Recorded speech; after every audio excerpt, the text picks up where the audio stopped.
Good morning. আজকে new year ব্লগটা দিতে একটু লেট হয়ে গেল। তোমরা সবাইকে হ্যাপি নিউ ইয়ার। আর এখানে দেখো এই যে আমাদের আগের দিনে একটা ব্লগে ছেড়েছিলাম, অনেক দিন পরে পরে ব্লগগুলো ছাড়ছি, আমার সেরকম অভ্যেস নেই। তাও এই যে গাছগুলো লাগানো হয়েছে, এখানে গাছগুলো না খুব একটা ভালো হয়নি। তারপরে এই কাগজ ফুলটা প্রত্যেক শীতে খুব সুন্দর হয়, সামনের থেকে যদি তোমরা দেখো আরও সুন্দর। আর এই যে এখানে আমাদের সামনে খেলার, আমার বাচ্চারা খেলে। এই লোকটা আমাদের পুরনো জিনিস অনেক কিছু নিতে আসে। যে কাগজ ফুলটা দেখেছো, 2-3টে কালারের লাগানো রয়েছে, ওদিকে একটু লাল। যাক, আমরা বেরিয়ে যাব, আমাদের একটা প্রোগ্রাম আছে হালি শহরে। তো ওইখানে তারপরে দেখো, তারপরে দেখায়নি, ভিডিও করিনি। এখানে চলে এসেছি গঙ্গার ঘাট। এটা হালি শহরে রানী রাসমণির ঘাট। এই যে বাবুর সঙ্গে এসছে। এই যে এটা সাউন্ড শুনতেই পাচ্ছ, এখানে আমাদের প্রোগ্রাম। আর এই যে বাবু এখানে মহারাজ প্রথমে গান তারপরে আমার প্রোগ্রাম ছিল। প্রোগ্রাম থেকে ওখান থেকে আমার ভিডিওটা আমি করিনি।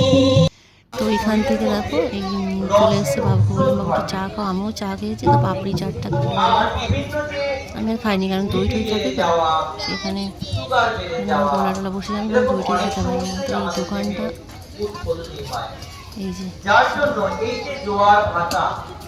এই বউটাকে আমি যাওয়ার সময় বললাম যে তোমাদের দুজনে মিলে একটা করতে ভালো লাগছে, ভীষণ সুন্দর লাগছে। অনেক লোকই দেখলাম এখানে। আর এই যে নৌকায় প্রত্যেকবার থেকে দিদিরা আসে এবং নৌকায় ওটা আমার খুব ভালো লাগে। বাবু ওই যে বসেছে, আমি বললো বাবা বস। আমি বসে বসে দেখছিলাম এখানটা। দেখো নৌকাগুলো কি দারুণ ছিল। নিউ ইয়ারের দিনে প্রচণ্ড ঠান্ডা ছিল বাবা। এখানে বসেছে, এই যে আমি বসে, তারপরে এখান থেকে দৃশ্যটা দেখছি, অনেকেই উঠছিল। আর এখান থেকে আবার ছেলের জন্য একটা পাপড়ি চাটের একটা নিয়ে এলাম, বাবুকে দুজনে মিলে। এই যে দুজনে মিলে কাজ। তারপরে ওখান থেকে চলে এসেছি মন্দিরের পাশেই মন্দির ছিল, শিব মন্দির, মানে শিব পুজো হয় সব রকমের।